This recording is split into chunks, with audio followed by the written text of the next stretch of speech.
What's going on, everyone? This is Cadman Cycling. Welcome in, welcome back to the channel. Hope you're having a good day. Here we are for a chase race. This is a Saturday chase race. It's called the Dirt Saturday chase race put on by Dirt. Today we're going around Watopia's Waistband. So it's about 28.1 kilometers long, just over 100 meters of climbing. So over that distance, it's a pretty flat race. It takes us all around Watopia. So we'll speed it up to 2 times speed. As you can see, it's pretty flat. So there's a short lead in, takes us to the Fuego Flats sprint, and then we'll go 1 lap all around kind of the outskirts of Watopia over to the volcano and make our way back through the desert to the final finish of this race. So it's a chase race. I'm starting with category B. I've actually done this Dirt Saturday chase race once before. I think they do it every Saturday, and they switch up the route each week, so it's kind of a fun series to get into. Last time I did it, though, was with Category C, and it was on a course somewhere in Neokyo. I was going to say Neokyo Flats or Sprinter's Playground. It was something that was pretty flat as well. I believe I got second or third in that one. I remember getting beat at the sprint finish.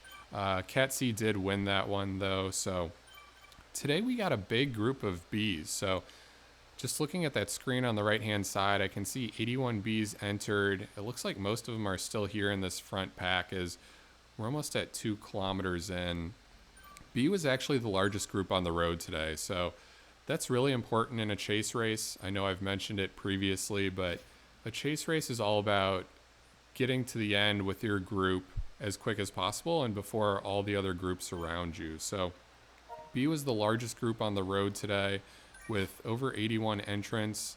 Usually B and C are the 2 biggest groups. I think C was close behind us. They might have had 50 or 60 as we're 2.5 kilometers in. So like I said, pretty flat. Not a whole lot happened in the first 10K. So I skipped forward just over 9K here.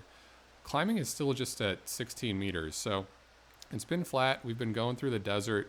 We're actually coming up on the first climb, so we'll be leaving the desert, going into the Titans Grove area, about to climb the Alpe de Tempest. That's not an official Zwift name, but a term coined by Zwifty Zwifter on YouTube. He's a really good racer, also in B category, but he'll finish at the front of pretty much every B race. It's interesting because the desert kind of lulls people to sleep with how flat it is. And then you hit this grade, and it's really not too much. It hits 2-3% gradual for maybe a minute. I doubt much longer than that. But for people who are kind of asleep and used to the flats, it can kind of catch them off guard in a race. So kind of a funny term. Obviously not a big climb, but an Alp in the desert of sorts. So that was kind of the first push, and I knew it was coming, so I wanted to be able to stay with this group. We've really been moving fast. I'm looking at that kind of power graph on the bottom. A lot of yellow, really not too much red until that last spurt just there. But it's really just consistent power. These flat races really don't give you any time to recover. It's just constantly on the pedals.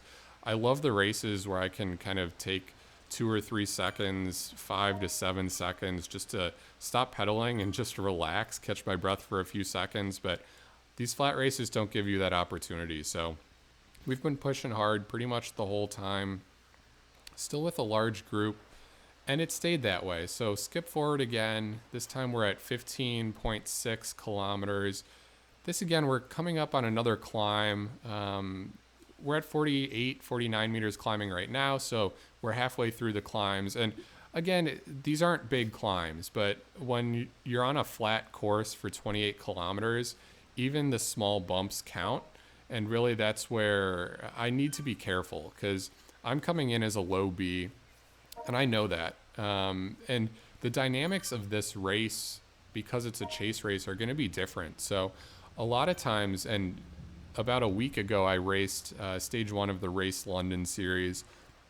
I was able to stick with the front group for pretty much the whole race. And that reason was because we were only racing other people in our group. So it was a slow pack and no one pushed the pace. And I ended up averaging like 3.1 watts per kg, which was actually Cat C power, but sticking with the B front group. That's different here. So here we have other categories involved. We're chasing C's, we're chasing D's, and we're being chased by the A's. So those riders that are kind of in that 3.5 to 4.0 watts per kg 20-minute power, really the top riders of Cat B, are incentivized to push because they know that there's groups that we need to catch in front of us. So rather than maybe kind of hanging off the back for a little bit and waiting for a sprint finish if they're a good sprinter at the end, they're pushing early and keeping the power up. So skip forward 3K left. That's all that to say, that's really what made this race hard for me. I think just the top Bs pushing their top power that they're comfortable with. So I'm kind of in the middle and on the back trying to hold 3.1, 3.2, what I can. And then there's these guys off the front kind of not making crazy attacks, but just pushing 3.6 to 4.0 watts per kg on the front. So that took its toll. I'm not going to lie. We're at 25 kilometers, still with the front group. My power is getting spiky though. So I'm looking at the bottom. I see yellow, I see spikes of red. A lot of times what that means is I'm falling off the back and just trying to put in a sprint to catch back on. Here it's happening again. This is the biggest gap that I've seen. I haven't had to sprint one this big so far. And I use that feather to try to jump back on. And at this point, it's kind of gone. So that group did ride away. It's frustrating when it happens. I got within 2 kilometers of the finish. Just couldn't quite hold on with the group. So it ended up being a pretty close finish. So that B group, that's the front B group with just a mile left, got within like 5 seconds or so of the front C group. But I believe the C's actually took the win. So good job by the C's. They must have worked really well together because they were definitely outnumbered by the B's here. Maybe the B pace wasn't quite as all out as it usually is, because to me it felt hard, but the C's were still able to stay away. So I'm now in this mini pack, just a mile left, now just a kilometer left. It's the 3 of us. I figure I'm still going to race it. My heart rate monitor was doing weird things. It was kind of low, reading like 140 a lot of the race, so I was never really able to trust it. But now it's up at 177. Seems like it's back intact. I think that's about how I was feeling after getting dropped. I was definitely pushing the high 180s when I was still hanging in with the group. But this is it, Fuego Flat Sprint. I'm going to give it what I got left.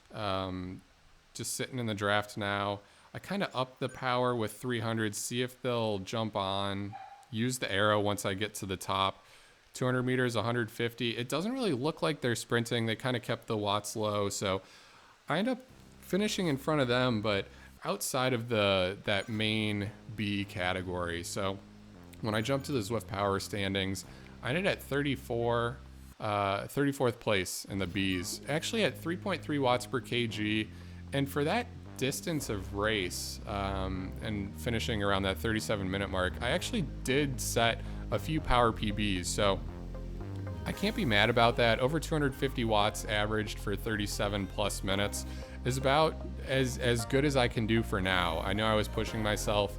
I'm continuing to get kind of some of that base work in. I think my power is getting a little bit better, but I got to continue working if I want to stick with the front B pack on these races to come. So guys, thanks for joining. We got stage 2 of Race London coming up, more tour of Watopia. Having a lot of fun with this, guys. So thanks for all the support. And until the next one, this is Cadman Cycling. I'll catch you then. Bye.